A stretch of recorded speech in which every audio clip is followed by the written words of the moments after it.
The President's Press Conference, August 10th, 1961. Morning. I have three announcements.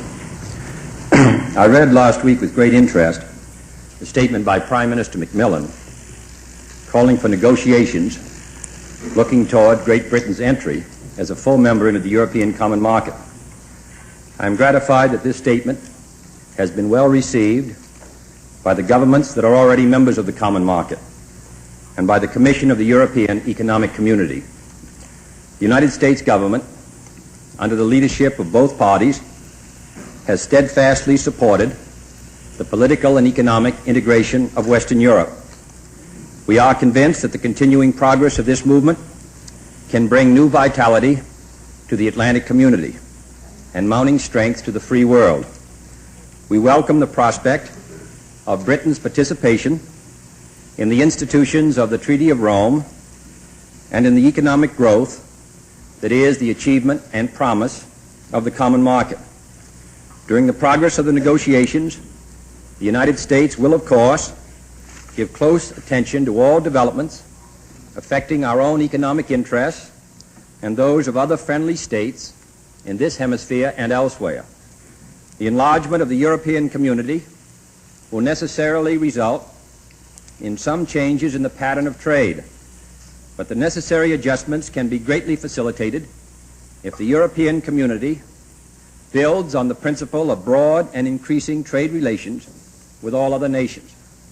It is our hope that progress towards this end can be made during the tariff negotiations now underway in Geneva, in which both the European Economic Community and the United Kingdom are participating. Secondly, I now have a report from the Special Panel on Nuclear Testing. This panel has examined a broad range of issues concerning our capabilities to detect and identify nuclear explosions. It has also gone into certain technical questions relating to nuclear weapons development. Although the report is made up of highly classified materials and cannot be released for that reason, I can say that, as far as I am concerned, this report has made me feel more urgently than ever that without an inspection system of the kind proposed by the United States and the United Kingdom at Geneva, no country in the world can ever be sure that a nation with a closed society is not conducting secret nuclear tests.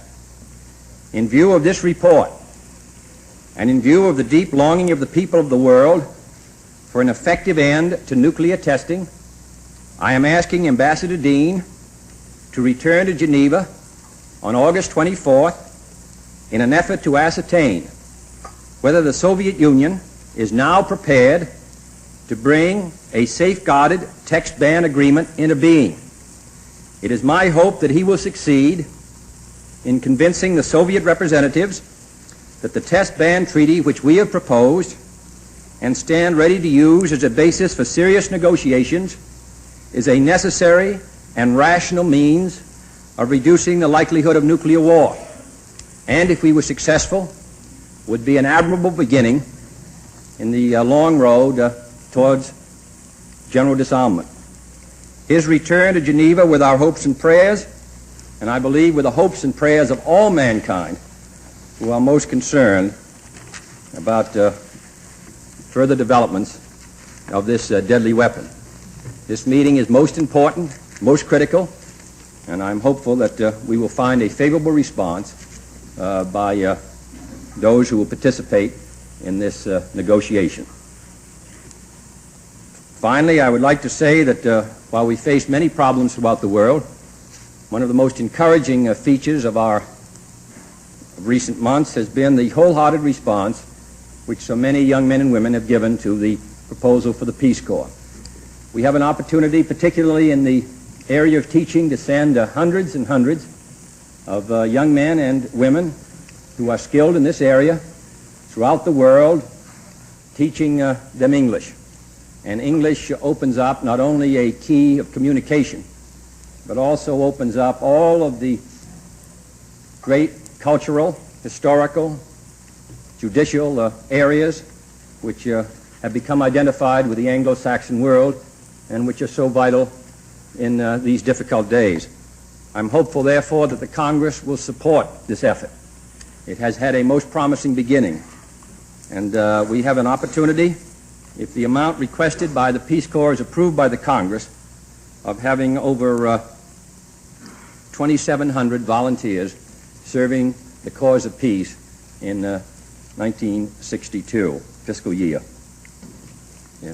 Mr. President, in your reading of Mr. Khrushchev's recent speech and statements, have they increased, reduced, or left unchanged the chances for a peaceful settlement of the German problem? Well, I thought Mr. Khrushchev restated the position which he took at Vienna and which he took in the Soviet aide memoire, and that there were no new proposals in that speech. He did state his desire, as I had done before, to have negotiations on these matters which are in dispute, and I can say that it is the strong conviction of the United States government that every means should be employed, every diplomatic means, to see if a peaceful solution to this difficult matter can be achieved. I think that we will, in the coming months, as I have said, use every device available to us to see if we can reach an equitable solution, and to see if we can get a more precise definition of the phrases and words and thoughts which the Soviet Union has expressed on the matter of Berlin, Germany, and Central Europe. Mr. President, I'd like to ask your judgment on a passage in Mr. Khrushchev's speech. He says that in connection with a peace treaty between the Soviet Union and the East German government, quote, "We do not intend to infringe upon any lawful interests of the Western powers. Barring of access to Berlin, blockade of West Berlin is entirely out of the question." Is there a catch in this, Mr. President? Well, I think you have to read the speech in total. I believe it was stated that we should engage in negotiations with the East German government in order to achieve the result which has been suggested. There have been a number of proposals about the rights of the East German government to control access and also to control the territory of West Berlin. And therefore, the speech should be read in total. But I do believe that we should use, as I have said, every means available to us to make a determination whether a peaceful solution can be reached which will protect the rights of the people of West Berlin and our own rights. President, as a former member of the House of Representatives and the Senate, sir, how do you feel about proposals to increase the size of the House from the present number, 435? Well, as a former member of the House, I would feel that it should be left to the members of the House of Representatives. Mr. President, as a matter of prudence in these tense times, have you given any thought to making formal arrangements for the exercise of presidential power in the event that you might become unable to function yourself? Yes, I have entered into the same kind of an agreement with the Vice President that my predecessor, President Eisenhower, entered into with Mr. Nixon in the case of presidential incapacity or inability to fulfill his constitutional functions. And I will ask Pierre if he could, at his noon briefing, put out a statement on what that agreement consists of. Mr. President, recently you have appealed to our allies to make a greater effort in the conventional force field. In the light of that, are you satisfied with the results of the Paris conference that just concluded? Well, Mr. Rusk, after the Paris conference, went to Rome to talk to Prime Minister of Italy, and I think was going to see Dr. Adenauer in Italy also, and should be back very shortly, and then I think I could give a more precise answer. That was one of the subjects which were just discussed, and I think that I'll suspend any precise answer until Mr. Rusk is returned. In addition, those who participated at the Paris conference, the French Foreign Minister and, of course, Lord Hume, have an obligation to report back to their governments to find out what the policy will be, as well as the members of NATO. So I think it's still premature to make a determination. I'm hopeful that the members of NATO will carry out the commitments which have been made in NATO on previous occasions, and particularly during these difficult days. Mr. President, Yes. Mr. President, in the event that Mr. Dean fails in his mission in Geneva, do you have in mind any deadline, any possibility of setting a certain date when you will decide to resume nuclear testing? I think we will be able to tell almost immediately whether the Soviet Union has made any change in its insistence upon the Troika, and therefore a unilateral veto on any inspection system. That, of course, is the fundamental issue which has up till now made it impossible to secure the acceptance of a treaty.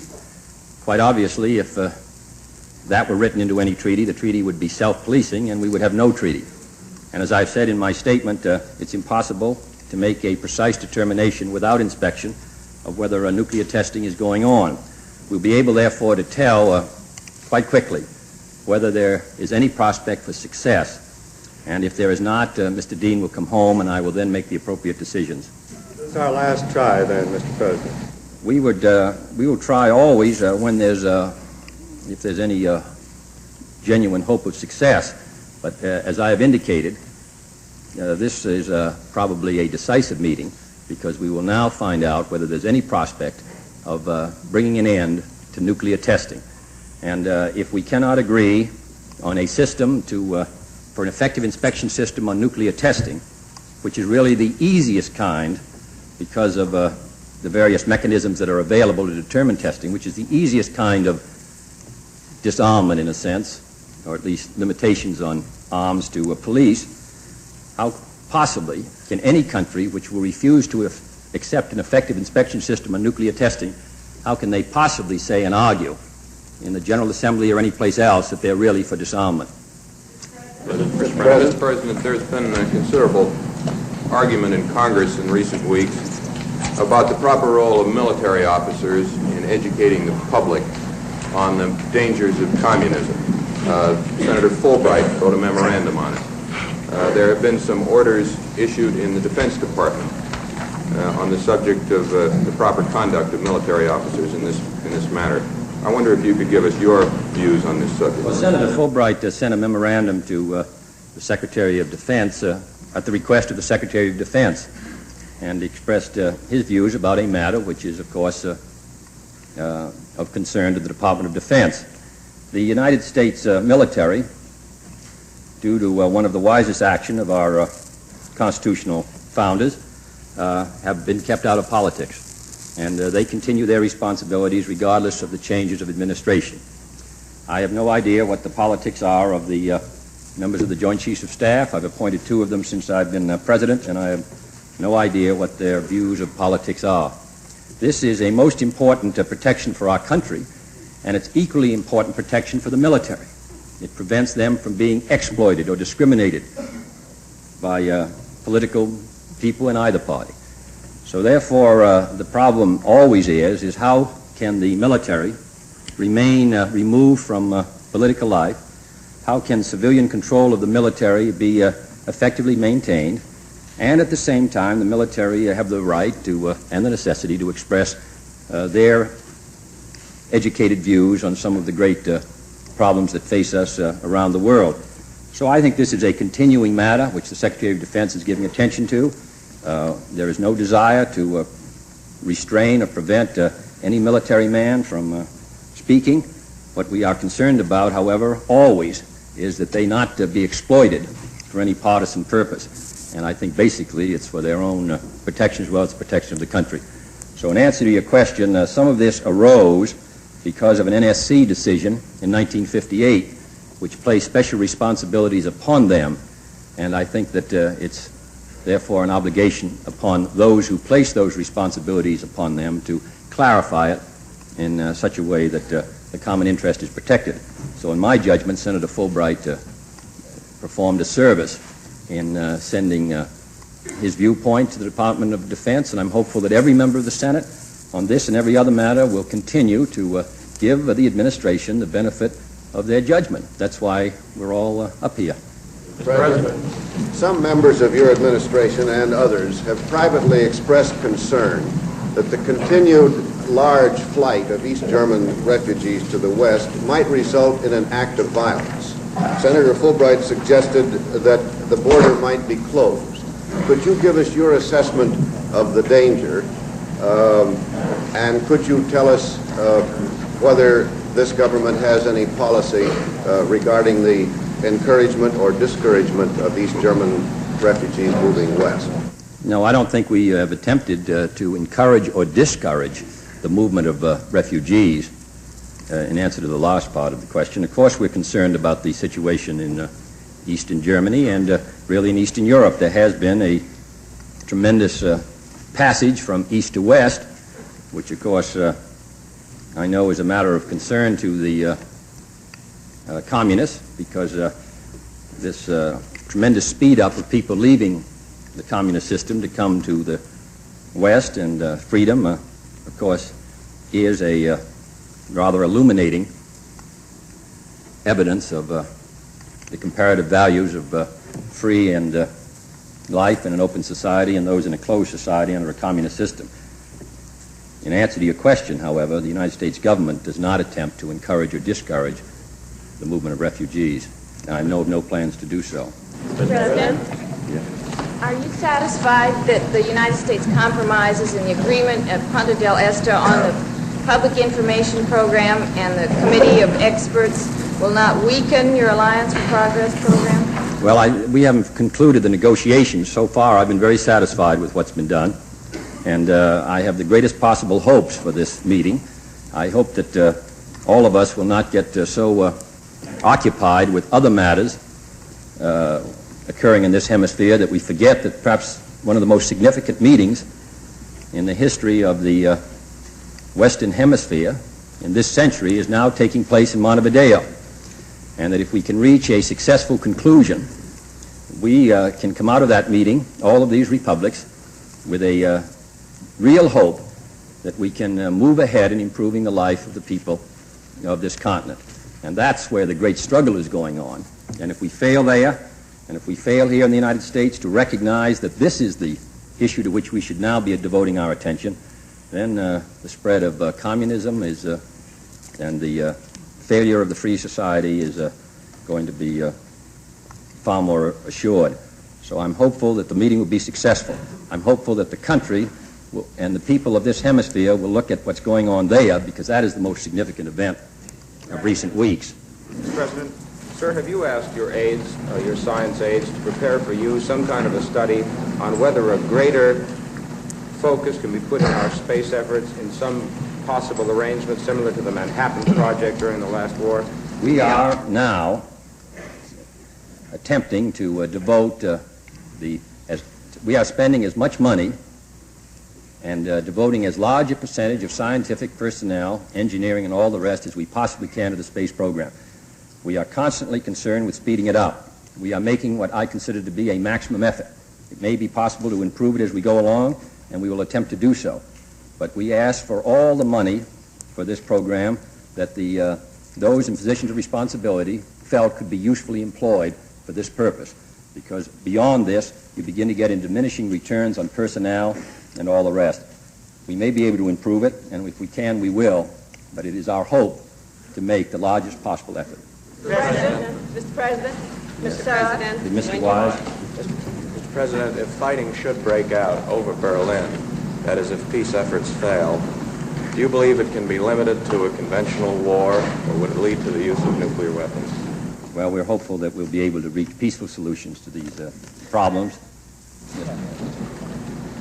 Mr. President, the budget director testified at the Capitol a week ago and said that your administration was a little unhappy with the policy planning and the generation of ideas in the State and Defense Departments and cooperation between them.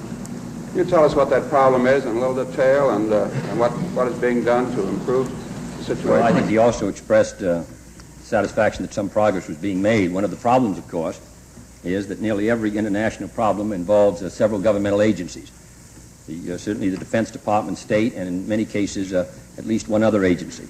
And therefore the problem of coordinating these different agencies in an effective way represents a major problem of administration.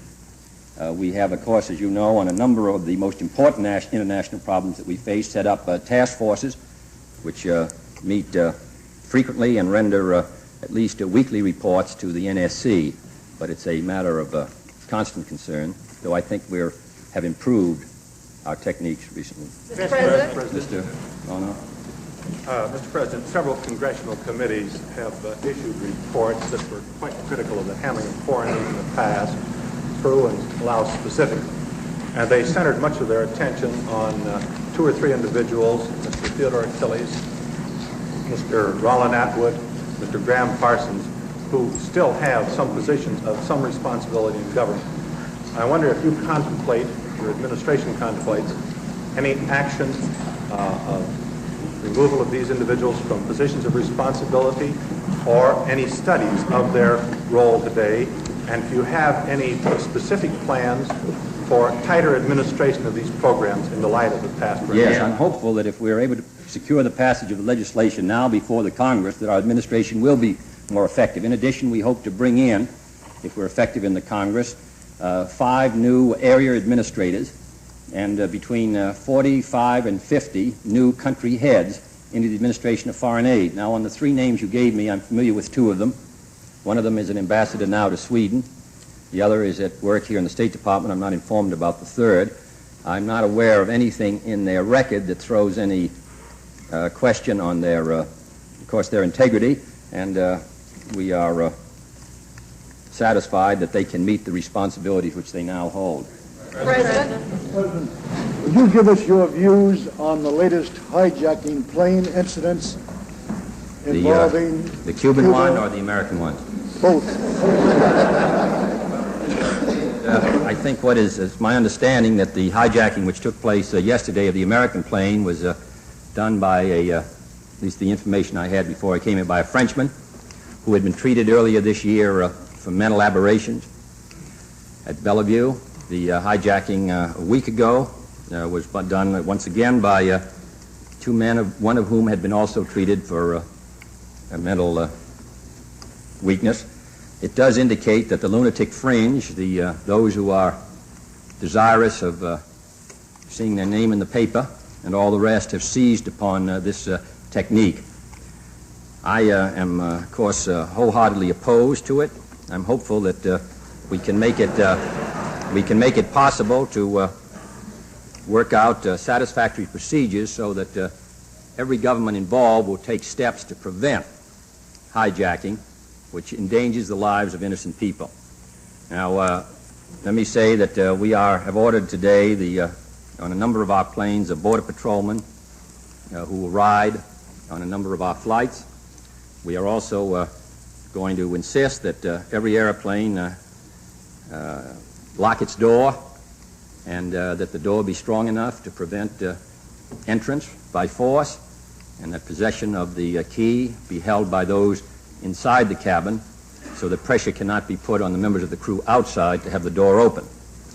In addition, I'm hopeful that governments everywhere will use their maximum influence to discourage this kind of action which endangers the lives of the crew, of the people involved, and which is an exercise in futility. And that is the view of this government, and we will take every means that we can to prevent not only the hijacking of our own planes, but the hijacking of other planes. And I'm hopeful that all concerned will do the same. It just endangers the lives of people who should be protected. President, there seems to be some, some doubt in the country as to whether the Russians really did put 2 men in orbit around the Earth as they have claimed. Are you satisfied from the evidence available to you that they did do what they said they did? Yes. After this latest Soviet space effort, Senator Long of Missouri, among others, said that the real problem was not our present space effort, but the lack of young Americans going into science. He pointed out that the Soviets are still graduating 3 times as many scientists as we are. Do you, sir, see anything that the government can and is doing to step up this problem? Well, we are hopeful if we can secure the passage of the 8th Education Act as well as the NDEA, both of which offer scholarships to talented young men and women, that we can increase the number of scientists who may be graduating. In addition, of course, we have a good many very talented scientists, but we did not make a major effort in this area for many years, and we are now behind and paying the price of having the Soviet Union exploit a great propaganda advantage now on 3 separate occasions, with the flight of the Sputnik, the flight of Mr. Gagarin, and the most recent one. They are still, as I've said before, many months ahead of us, and therefore we can look for other evidences of their superiority in this area. We are making a major effort, which will cost billions of dollars, but we cannot possibly permit any country whose intentions towards us may be hostile to dominate space. What I would like to see at the United Nations and elsewhere is an effort made to have space insured for peaceful purposes. And the United States delegation to the General Assembly is going to make a major effort in that regard this year. Mr. President, there's been a lot of talk recently about the development of a neutron bomb. Could you give us your estimate of the feasibility of developing a weapon which would destroy human beings without destroying real estate values? No. Could you tell us, sir, whether your report from the experts on the test situation changes the general belief in this country that while we have no evidence that the Russians are cheating, we have no evidence that they are not cheating? I think my statement stated that we could not make a precise determination whether testing was going on in a closed society by present techniques.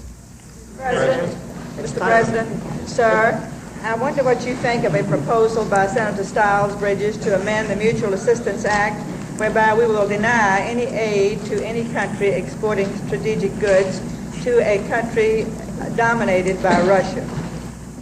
Well, that is a language somewhat similar to the Battle Act, and I'd have to look at the language of Senator Bridges and compare it to the Battle Act before I could give you a judgment on it. I think it might hit at some of our allies, mightn't it?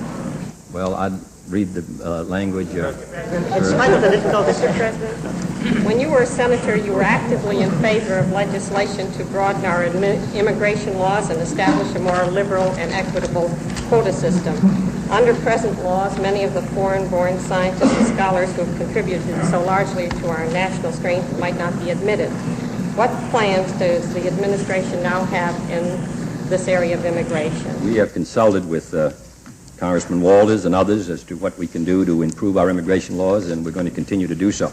I might, because yesterday's hijacking aroused such great public excitement in the week before, even though we now see that neither one of these hijackings were done by Cubans, it does, it seems to me, make it important for us to act with the prudence which is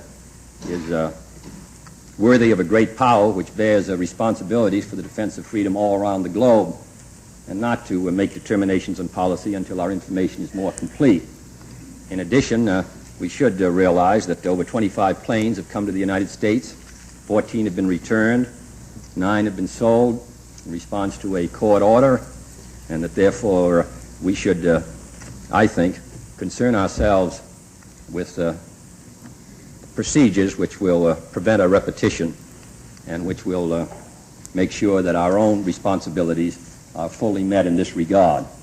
The point I want to make is that what is going on in Montevideo is so important that we should not get overexcited about matters when our information is so faulty, so incomplete.